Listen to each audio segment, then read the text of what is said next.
వచ్చేది కాదురా, అపురూపమైన జన్మ. 84 లక్షల జీవరాశులలో భగవన్నామము చెప్పగలిగిన ఏకైక ప్రాణి మనుష్య ప్రాణి ఒక్కటే. శ్రీరామ శ్రీరామ శ్రీరామ అని ఇది అనగలదు. ఏది ఇంకొక ప్రాణితో చెప్పించండి, శ్రీరామ అనవే అనండి, అది అనలేదు. భగవన్నామం ఒక్కటి చెప్పి తరించిపోగలిగిన అదృష్టం ఈ ఒక్క శరీరానికే ఉంది. అందుకే ఇంకొకటి అడగలేదు అసలు పెద్దలు. అయ్యా, నేను బతికున్నంత కాలం నా నోట భగవన్నామని చెప్పించవయా చాలన్నారు. హరునకు అవ్విభీషణునకు అద్రిజకున్ తిరుమంత్రరాజమై కరికి నహల్యకున్ ద్రుపదకంజకునత్తి హరించు చుట్టమై బరగన ఎట్టిన నీ పతితపావన నామము నాదు జిహ్వపై నిరంతరము నటింపచేయుమి కదాచరది కరుణాపయోనిధి అంటాడు గోపరాజు గారు. పవి పుష్పంబగు అగ్ని మంచగు ఆకూపారం భూమిస్థలంబగు శత్రుండతిమిత్రుడవు విషము దివ్యాహారమౌనెన్నగా అవనీమండలి లోపలం శివ శివేచ్ఛాభాషణోల్లాసకిన్ శివ నీ నామము సర్వవస్యకరమౌ శ్రీకాళహస్తీశ్వర అంటాడు దూర్జటి. బ్రతికి ఉన్నన్నాళ్ళు నీ భజన తప్పను కాని మరణకాలమునందు మరతునేమో ఆ వేళ యమదూతల అగ్రహంబున వచ్చి ప్రాణముల్ పెకలించి పట్టునప్పుడు కపవాత పైత్యముల్ కప్పగా శ్రమచేత కంపముద్భవమంది కష్టపడుచు నారాయణాయంచు నా జిహ్వతో నిన్ను పిలుతునో శ్రమచేత పిలువలేను నాటికిపుడి నీ నామస్మరణ చేతు చెవినిడవయ్యభూషణ వికాస శ్రీధర్మపుర నివాస దుష్ట సంహార నరసింహ దురిత దూర అంటాడు నృసింహ శతకకర్త. అందరూ భగవన్నామని చెప్పించమని వేడుకున్నవారే. మనుష్య శరీరం వచ్చినది భగవన్నామని చెప్పుకొని తరించిపోమ్మని. అందుకు కదూ గాడి తప్పిన లోకాన్ని దిద్దడానికి మహానుభావులు పరమాచార్య స్వామి వారు మీకు అరటిపళ్ళు ఇస్తాం, యాపిల్ పళ్ళు ఇస్తాం, బట్టలు ఇస్తాం, డబ్బులు ఇస్తాం, అవి ఇస్తాం, ఇవి ఇస్తామంటే మీరు నాకు అవేమీ ఇవ్వద్దు. మీరు బ్రతికున్నంత కాలం మీ జీవితంలో ప్రతిరోజు ఒక 5 నిమిషాల సమయాన్ని నాకు ధారపోస్తారా అని అడిగారు. ధారపోస్తామన్నారు. అయితే ఆ సమయం నాది, ఆ 5 నిమిషాలు మీరు భగవన్నామని చెప్పండి అన్నారు. భగవన్నామము మనిషిని ఉద్ధరిస్తుంది, నామము నామిని తెస్తుంది. కలియుగంలో నామం అంత గొప్పది. కాబట్టి అసలు భగవన్నామాన్ని చెప్పి తరించిపోగలిగిన గొప్ప శరీరం మనకిచ్చాడు రా ఈశ్వరుడు. దీంతో కనీసం ఒక్క 3 మాటలు భగవన్నామని చెప్దామన్న తాపత్రయం కూడా లేకుండా బిడ్డ పేరు పెట్టి పిలిచిననైనా, వ్యాహ్యాలినైనా, కలహముననైనా బిడ్డకి భగవంతుడి పేరు పెట్టుకుని పిలుచుకున్నా ఆయన భగవంతుడిని పిలిచాడు అని వేస్తాడు. అజామీలోపాఖ్యానంలో పోతన గారు అంటారు. అలా ఎక్కడ పుణ్యం వచ్చేస్తుందోనని మనం ఇవాళ పిల్లలకి పెట్టే పేర్లు కూడా అంతకన్నా అనవసరం. కాబట్టి భగవన్నామము చెప్పగలిగిన ఇంత ఉత్కృష్టమైన జన్మని పొంది కూడా భగవన్నామని చెప్పుకోవడానికి వీలు లేనటువంటి స్థితిలో కాలం వెళ్ళిపోతోంది. కాబట్టి నారాయణుని చేరు దారి నూహింపక దారుణాఘంబుల తగలుహారు ముక్తి అను పల్కు ఎరుంగక భుక్తి మార్గ సాధనాకైక చిత్తులై. అసలు ముక్తి అన్న మాట ఈ శరీరంతో భగవంతుణ్ణి చేరుకోవచ్చు అన్న ఒక్క దారి తప్ప అన్నీ పట్టుకుని ఎంత కూడపెట్టనివ్వండి భోగం భోగం భోగం భోగం. వేదాంతంలో ఒక మాట చెప్తారు, ఐశ్వర్యం ఎంత ఉండాలి అంటే కాలి చెప్పంత అంది శాస్త్రం. నీ దగ్గర చాలా డబ్బు ఉందని నీ కాలి ఆది కన్నా పెద్ద చెప్పు కొనుక్కోవు. ఓ 10 రూపాయలు తక్కువ ఉన్నాయి ఇవాళ ఫోన్లే సరిపెట్టుకుందామని కాస్త తక్కువ ఆదిలో ఉన్నటువంటి చెప్పు కొనుక్కోవు. సరిపోయే చెప్పు కదా కొనుక్కుంటావు. ఐశ్వర్యము కూడా అంతే. నీకు అన్నవస్త్రములకు లోటు లేకుండా నీ జీవితం వెళ్ళిపోవడానికి కావలసినంత ఐశ్వర్యాన్ని సంపాదించుకుని జీవితాన్ని గడుపుకున్న వాడెవరో ధన్యుడు. ఆర్తితో డబ్బు కోసం తాపత్రయపడిన వాడికి డబ్బు మిగులుతుందేమో కానీ వెళ్ళిపోయిన కాలం ఎక్కడి నుంచి వస్తుంది? ఆయుర్నశ్యతి పశ్యతాం ప్రతిదినం జాతిక్షయం యవ్వనం ప్రత్యాయం తిగతాహ పునర్న దివసాహ కాలో జగద్భక్షక అంటారు శంకర భగవత్పాదులు. తినేసింది పరమేశ్వరుడు కాలస్వరూపంలో తినేశాడు కాలాన్నంతటిని. అయిపోయింది ఆయుర్దాయం. ఇప్పుడు ఏం చేస్తావు? చేయడానికేం లేదు. వదిలిపెట్టి వెళ్ళిపోయిన ఐశ్వర్యాన్ని పిల్లలు పనిచేసుకుంటారు. చేసిన పాపం ఎక్కడికి వెళ్ళిపోతుంది? ఎవరు వస్తారు వెనకాతల? కాయము వీడి జీవుడతి కంపిత చిత్తత నీగుచుండవో నాయనయంచు ఏడ్చు నిజ నందన నందినులైన కాని కందోగిని బాష్పములు తొలుత దుఃఖమహంబుని సొచ్చుపత్నియున్ కాయము వీడిరారు కదా చేసిన పుణ్యము కర్మము తప్ప శంకర. ఎవరొస్తారు? ఎవ్వరూ ఉండరు. వైసిగతే కక్కామ వికార శుష్కే నీరే కక్కాసార క్షీణే విత్తే కస్సంసారో జ్ఞాతే తత్వే క్షీణే విత్తే కస్సంసార జ్ఞాతే తత్వే కస్సంసార అని శంకర భగవత్పాదులు భజగోవిందంలో చెప్పినట్టు ఇంకా ఆ జ్ఞానము కలిగితే ఇక సంసారం ఎక్కడుంటుంది. కాబట్టి భగవంతుణ్ణి చేరడానికి ఈ శరీరాన్ని ఒక ఉపకరణముగా వాడుకోవడానికి అవకాశం ఉన్నది ఇదొక్కటే. ఆవు పాలు ఇవ్వగలదు, ఆవు పాలు గొప్పవి, ఆవు పెరుగు గొప్పది, ఆవు పెరుగులోంచి వచ్చిన నెయ్యి గొప్పది, పంచగవ్యములు గొప్పవి. ఇన్ని గొప్పవైనా ఆవు గుళ్ళోకి వెళ్ళి అభిషేకం చెయ్యగలదా? శివలింగం దగ్గరికి వెళ్ళి ధారలు విడిచిపెట్టగలదా?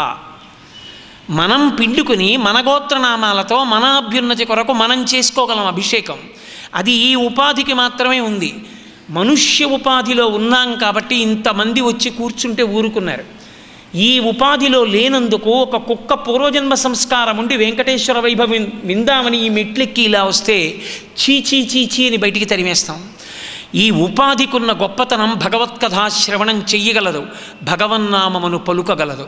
ఈ రెండు అపురూపమైన వరములను సంతరించుకున్నటువంటి ఈ ఉపాధికున్న గొప్పతనాన్ని విస్మరించి మిగిలినవన్నీ పట్టుకున్నవాడు ఎంత గొప్పవాడైతే ఎవడకు కావాలి? పట్టుకెడతాడా ఈ కాయంతో? ఎంత గొప్పవాడైనా చిట్ట చివరికి మహా అయితే గంధపు చెక్కల్లో కాలిపోవాలి, ఇంకొకడైతే చింతకర్రల్లో కాలిపోవాలేమో తప్ప కాలిపోవడానికి కొత్తగా అగ్నిహోత్రాన్ని చల్లని దాన్ని తీసుకురావడం ఎవడి విషయంలోనూ కుదరదు. ఈ పాటి దానికి అల్లరిపడి ఏమిటి నువ్వు మిగల్చుకున్నది? కాబట్టి నారాయణుని చేరుదారి నూహింపకదారుణా గంబుల తగులువారు ముక్తియను పల్కు ఎరుంగక భుక్తి మార్గ సాధనాకైక చిత్తులై భ్రష్టులై లోకంలో ఉండేటటువంటి జనులందరూ ఇటువంటి స్థితిలో ఉన్నారే. అరే రే రే రే వీరికి మనుష్య జన్మ ప్రయోజనమే అర్థం కాకుండా పోతోంది అని నేను చాలా బాధపడుతున్నాను నాన్నగారు అన్నాడు నారదుడు. అంటే బ్రహ్మగారు అన్నారు, స్థితికారుడు శ్రీ మహావిష్ణువు, ఆయన లోకాల్ని రక్షించవలసిన వాడు. కాబట్టి ఇప్పుడెవరికి భగవంతుడు ప్రారంభంలోనే అక్కర్లేదు. భగవంతుడు ప్రారంభంలోనే అక్కర్లేదంటే 7 కొండల మీదకి వెడుతున్న వాళ్ళందరూ మరి ఎందుకు ఎడుతున్నారండి అని మీరు నన్ను ప్రశ్న ఇచ్చు. అది ఎందుకు ఎడుతున్నారో ఆయనే చెప్పాడు వెంకటేశ్వర స్వామి. నేను మీకు అది చూపిస్తాను, ఆ ఘట్టం చెప్పి ఇవాళ నా ఉపన్యాసాన్ని పూర్తి చేస్తాను. కాబట్టి భగవంతుడు ఇప్పుడు కారుణ్యము చేత కదలాలంతే. రాక్షస సంహారం చేద్దామంటే త్రేతాయుగంలో రాక్షసుల ఉపాధి వేరు, తెలుస్తారు వీళ్ళు రాక్షసులని. ద్వాపరయుగంలో వేరు, తెలుస్తారు రాక్షసులని. కలియుగం దగ్గరికి వచ్చేటప్పటికున్న పెద్ద ఇబ్బంది ఏమిటో తెలుసా అండి? రాక్షసుడు వేరుగా ఉపాధితో ఉండడు, మనుష్య శరీరమునందు ప్రవేశించి మనసులో ఉంటాడు. అది కలిపురుషుడికి వరం. ఎక్కడో ఉండడు, వాడు సభ మధ్యలోనే ఉంటాడు, లేదా చెప్తున్నవాడే అయి ఉండొచ్చు కూడా అప్పుడప్పుడు. కాబట్టి అలా కూర్చుని ఉన్నప్పుడు రాక్షసుడు వాడిని ఎలా గుర్తుపడతారు మీరు? అందుకే భాగవతంలో దంభాసురుడు అని ఒక అసురుడు కొంగ రూపంలో వస్తాడు. కాబట్టి అలా కూర్చుని ఉన్నటువంటి రాక్షసుణ్ణి మీరు పట్టుకోలేరు. కాబట్టి ఎంతమంది మనుష్యుల్ని చంపేస్తారు? ఇప్పుడు రాక్షసులను ఎంత చంపేశారు? 14,000 మందిని తెగటార్చేశాడు రామచంద్రమూర్తి. ఎప్పుడు బాణం తీశాడో, ఎప్పుడు ఎక్కువ పెట్టాడో, ఎప్పుడు కొట్టాడో కూడా తెలియదు, అలా చంపేశాడు.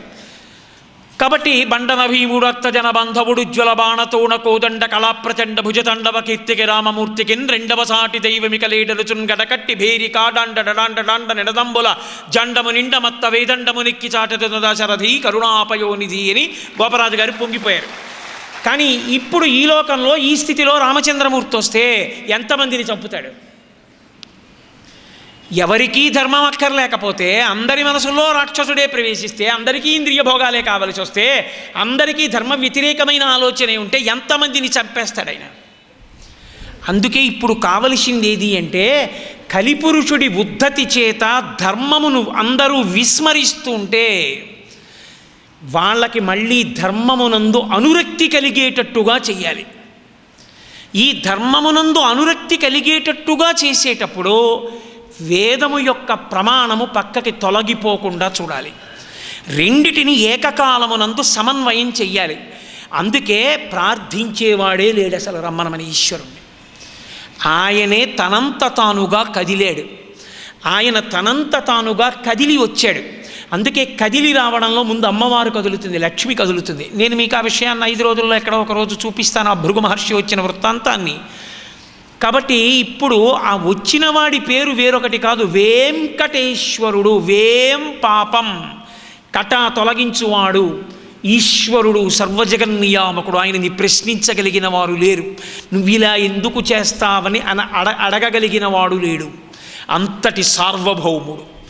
అటువంటి వాడు శ్రీవైకుంఠాన్ని విడిచిపెట్టి భూలోకానికి వచ్చాడు. దేనికని? కేవలము కారుణ్యంతో. అరేరే, నా బిడ్డలు పాడైపోతున్నారా, కలిపురుషుడి యొక్క ఉద్ధతికి, వీళ్ళకి మళ్ళీ ధర్మమునందు అనురక్తి కల్పిస్తాను, అందుకు నేను వస్తున్నానన్నాడు అని ఒక శంకరాచార్య స్వామి వారి అవతారంలా బోధ చేసుకుంటూ వెడితే అప్పటికి విని మళ్ళీ మరిచిపోతారేమోనని శ్వేతవరాహ కల్పం పూర్తయిపోయేంత వరకు అనుగ్రహించడం కోసమని మహానుభావుడు వెంకటరమణుడై వచ్చి కూర్చున్నాడు. ఆయన అనుగ్రహించిన తీరు ఎలా ఉంటుంది అన్నదాన్ని వెంకటాచల వైభవము అని మహాతల్లి తరిగొండ వేంగమాంబ గారు ఒక అద్భుతమైనటువంటి గ్రంథరచన చేశారు. తరిగొండ వేంగమాంబ గారి కవిత్వం అంటే పోతన గారి కవిత్వం ఎలా ఉంటుందో అలా ఉంటుంది. ఎందుకంటే ఏదో రాత్రి నిద్ర పట్టకపోతే కాఫీ ఫ్లాస్క్ దగ్గర పెట్టుకు రాసిన కవిత్వాలు కావా కవిత్వాలు. అవి పరమేశ్వరుడు వచ్చి తన కథ తాను వింటుండగా తానే కాలు నేలకి మట్టుతూ ఊయల ఊగుతూ భగవత్ కథ వింటుండగా ఆయన కథ ఆయనకి చెప్తుంటే ఆయన కథ ఆయన వింటూ ఆయనే కాలాన్ని మరిచిపోయేటట్టు రచించి చెప్పగలిగిన సమర్థత కలిగిన తల్లి. అందుకే వెంకటాచలం కొండ మీద ఓ పెంకుటింట్లో కూర్చుని ఆవిడ భాగవతం చెప్తుంటే వెంకటరమణుడు ఊయలలో కూర్చుని వింటున్నాడు. తెల్లవారిపోయింది. ఈవిడ చెప్పడం ఆపలేదు, ఆయన వినడంలో కాలాన్ని గమనించలేదు. ఎవరు? కాలస్వరూపుడైన పరమేశ్వరుడు.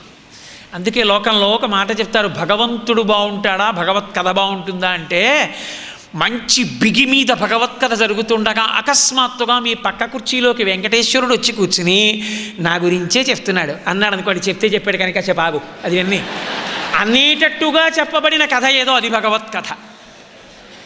కాబట్టి భగవత్ కథకున్న శక్తి భగవంతునికి ఉండదుట. నిజానికి అంత అందంగా ఉంటుంది భగవత్ కథ. అందుకే ఆయన కథకి ఆయనే వశుడు అయ్యాడు.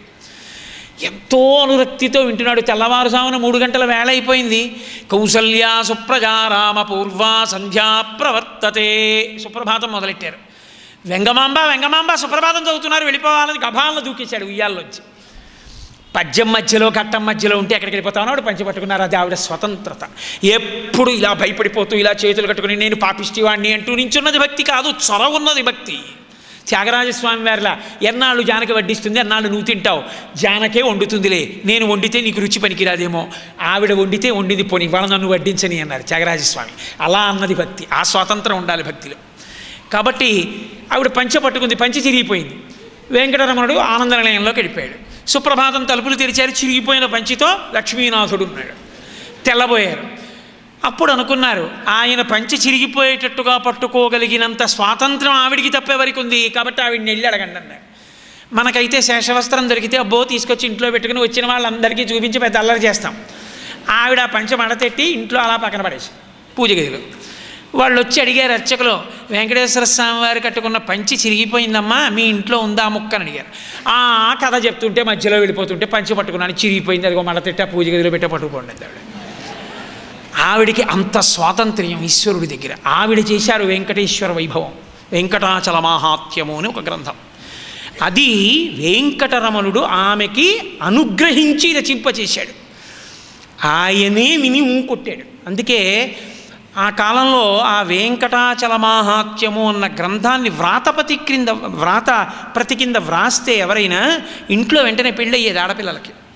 అందుకని అందరూ పుస్తకం రాస్తూ ఉండేవారు. అసలు ఆ వెంకటాచల మాహాత్మ్యము లేని ఇల్లు ఉంటుంది అని నేను అనుకోవట్లేదు, అందరిళ్లల్లో ఉంటుంది. ఎందుకంటే నేను ఎందుకంత ధైర్యంగా చెప్తున్నానంటే, ఆవిడ చేసిన గ్రంథాల్లో చెంచు నాటకము అని, అసలు నేను ఎక్కడ అలాంటి పుస్తకాన్ని నేను చదవలేదు. అదొక అద్భుతం అంతే ఆ చెంచు నాటకం.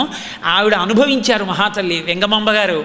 ఆ చించిత వెంకటేశ్వర దర్శనానికి వెడితే అక్కడ ఉన్న ద్వారపాలకులు అడుగుతారు, మీ ఊళ్ళో ఉన్నాడంటున్నావు కదా వెంకటేశ్వరుడు, మీ ఊళ్ళో ఉన్న వెంకటేశ్వరుడిని చూశా అంటున్నావు కదా, ఈ ఊళ్ళో ఉన్న వెంకటేశ్వరుడికి మీ ఊళ్ళో ఉన్న